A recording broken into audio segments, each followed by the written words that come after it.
Teacher Shakyamuni Buddha. Namo Fundamental Teacher Shakyamuni Buddha. Namo Fundamental Teacher Shakyamuni Buddha. Today I'm reading Great Woman Disciples of the Buddha Visakha. The author is Helmuth Hecker. This is part 3 of the Buddha's Chief Patronates.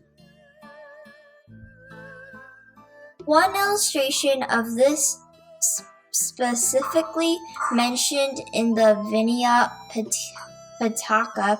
One day, Visakha left her valuable bridal jewelry in the hall after listening to the Dhamma, and it was taken into custody by Ananda. She interpreted this lapse as an invitation to do good and decided not to wear this jewelry again, but sell it and to give alms to the order from the money obtained. But in the whole city of Savatthi, there was no one who could buy this very precious jewelry.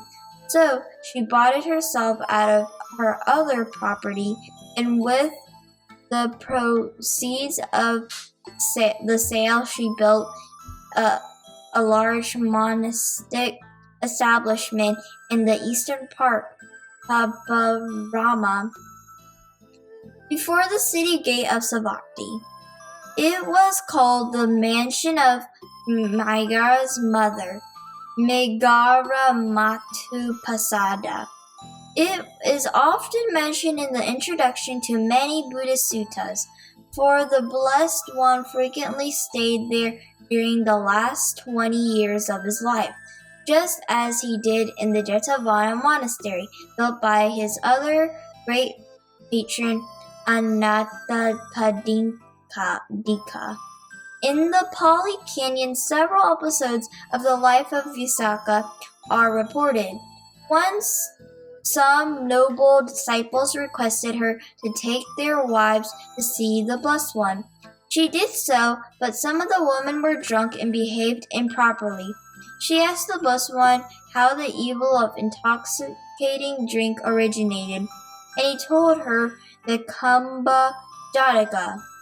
In the forest, a man had found the juice of fermented fruits in the hollow of a tree, tasted it, and felt wonderfully elated. Again and again he provided himself with this enjoyment, so that soon he became a drunkard, and also enticed many of his friends and relatives to drinking, and they in turn spread the bad habit to others. The whole of India would soon have become addicted to liquor of Sakka. King of the Devas had not interceded. He appeared to the humans and explained to them the evil consequences of intoxicating drink. On another occasion, when Visakha sent some valuable gifts to her relatives in the country of Anga, the guards at the border wanted to levy a very high customs duty on them. She reported this to the king, but he left the matter unattended to, being occupied with affairs of state. Visakha went to the Blessed One and asked his advice. The Buddha spoke only a few short verses, which relieved her of her worry and anger. Painful is all subjection, blissful is complete control. People are troubled in common concerns. Hard to escape are the bonds. Again, another time she went to see the Buddha in the middle of the day. In spite of the hot sun, her favorite grandchild, Datta, who had always helped her distribute alms, had suddenly passed away. She told the Blessed One of her sorrow. He asked whether she wanted to have as many children and grandchildren as there were in the city of Savatthi. She joyfully agreed. But how many people die in Savatthi every day? Asked the Blessed One. She considered and said, O Lord, in Savatthi 10 or not, in 5 or 3 or 2, but at least one person is dying every day. Savati is never free from dying. Being asked whether in this case she would ever be without sorrow, she had to admit that she would feel sorrow every single day. The Blessed One said, those who have 100 loved ones have 100 sorrows. Those who have 95, 4, 3, 2, 1 loved ones have one sorrow. But those who have no loved ones have no sorrow. These alone, I say, are without sorrow, without suffering, without depression. In 3 suttas in the Anguttara Nikaya, the Blessed One answers her questions put by Visakha. On a full moon day, she came to her monastery and greeted the Buddha. Asked why she had come,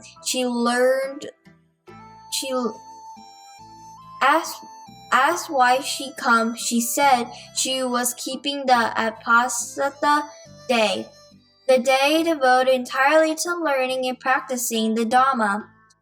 On this unspoken request for instruction, the Blessed One gave a lengthy discourse on the 2 wrong days and 1 right way to keep the Apasata. The Apasata of cowherds and ordinary householders consist of thinking about the enjoyments of tomorrow while observing ascetic rules today. The Apasata of the Jains consists of showing loving kindness to some people, while at the same time boasting of one's own freedom from sense enjoyments. The true Apasata day of the noble ones consists of observance of 8 precepts and reflection of the greatness of the Blessed One, the Dhamma, and the Sangha, and on the devas their one's own virtues. The Buddha went on to describe the happy and carefree life of the gods up to the Brahma world, concluding, miserable is the glory of humans compared to such heavenly bliss. Another question of Visakha concerned the qualities in a woman that led to her rebirth in a company of the graceful gods. In Manapakayika Deva, an answer of the Blessed One stated 8 conditions. 1. She is always an agreeable and pleasant companion to her husband, irrespective of his own conduct. 2. She honors and looks after the people who are dear to her husband, his parents, and the wise men worshipped by him. 3. In her housework, she is industrious and careful. 4. She supervises the servants well and cares for them properly, considers their health and their food. 5. She guards her husband's property and does not dissipate his wealth. 6. She takes refuge in the Blessed One, the Dhamma, and the Sangha. 7. She observes the 5 precepts. And 8. She delights in generosity and renunciation. A third question was, which qualities in a woman would enable her to conquer this world and the next? The Blessed One answered, she conquers this world by industry, care for her servants, love for her husband, and guarding his property. The other world by faith, virtue, generosity, and wisdom. The promulgation of a number of rules for the Sangha is connected with the Visakha. Thus, for instance, one of her nephews had decided to join the order as a monk. But when he requested acceptance into the order in Savatthi, the monks there told him that they agreed among themselves not to ordain novices during the 3 months' rains retreat, and therefore he should wait until the rain's retreat was over. But when the rainy season has passed, he had given up the idea of becoming a monk. When Visika came to know of this, she went to the Blessed One and said, "The Dhamma is timeless. There is no time when the Dhamma cannot be followed." The Blessed One prescribed that ordination should not be refused during the rainy season. When the Blessed One and his monks were guests of Visika, she requested him to grant her 8 boons. He replied that the Perfect One had gone beyond the fulfilling of boons. She said that she did not wish for something blameworthy, but for allowable things. The Blessed One let her mention her wishes. She requested to give gifts to the order in 8 ways. 1. Roads for the rains. 2. Food for arriving monks. 3. Food for monks setting out on a journey. 4. Medicine for sick monks. 5. Food for sick monks. 6. Food for monks tending the sick. 7. Regular distribution of rice gruel. And 8. Bathing robes for nuns to bathe in the river. The Blessed One then asked her for which special reasons she made these requests. She explained in detail. 1. Some monks had been forced to walk half naked in the streaming rain to preserve their robes, and thus were mistaken for naked ascetics. Therefore, she wanted to give rain's robes. Newly arrived monks in Savatthi who did not know the town yet had difficulty obtaining food and had to walk for alms despite their weariness from their journey. Therefore, all arriving monks should be sent to her to receive foods. 3. In the same way, she would like to give a good meal to monks setting out on a journey. 4. And 5. 6 monks have to suffer much, and they may even die if they lack suitable food and medicine. Therefore, she would like to cook food for the sick. 6. A monk tending the sick had to go on alms round for himself as well for the sick monk. He could easily be late, and both would not be able to eat after noon because the mealtime had already passed. Therefore, she wanted to provide food to the monks tending the sick. 7. She also had heard how many benefits were connected to rice gruel in the early morning, so she would like to provide gruel to the order. And 8. It was unsuitable for nuns to bathe without clothes, and as had happened recently. Therefore, she would like to provide them with suitable covering. After Visika had thus explained in detail the external benefits of her wishes, the Blessed One asked her what inner benefits she expected.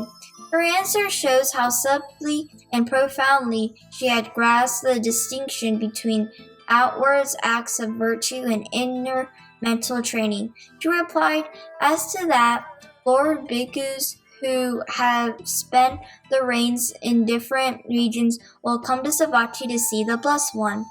They will approach the Blessed One and question him thus: 'Lord, the Bhikkhu named so-and-so has died. What is his destination? What is his rebirth?'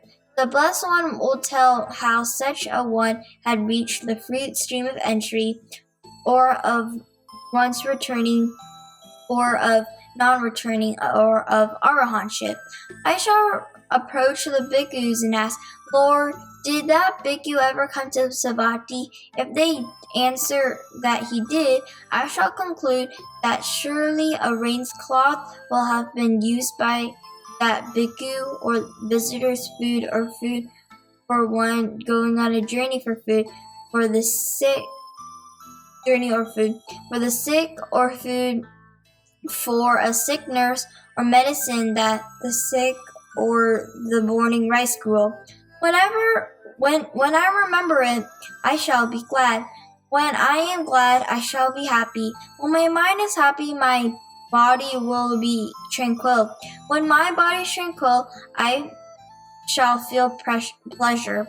When I feel pleasure, my mind will become concentrated. That will bring the development of the spiritual faculties in me, and also the development of spiritual powers and the enlightenment factors. This, Lord, is the benefit I foresee for myself in asking the 8 boons of the Perfect One. Good, Visika, the Enlightened One replied. It is good that you have asked the Perfect One for the 8 boons foreseeing these benefits. I grant you the 8 boons. So lived Visika, my Gara's mother, a model female lay devotee, endowed with unwavering confidence in the Triple Gem, securely settled in the fruit of stream entry, bound for a happy rebirth, and in the end for final deliverance from suffering. Here's the quote of the day. A fool who knows his foolishness is wise, at least to that extent, but a fool who thinks himself wise is a fool indeed. May every living being, our minds as one and radiant with light, hear the fruits of peace, with heart of goodness, luminous and bright. If people hear and see how hands and hearts can find in giving unity, may their minds awake to great compassion, wisdom, and to joy. May kindness find reward. May all who sorrow leave their grief and pain. May this boundless light break the darkness of their endless night. Because our hearts are one, this world of pain turns into paradise. May all become compassionate and wise. May all become compassionate and wise.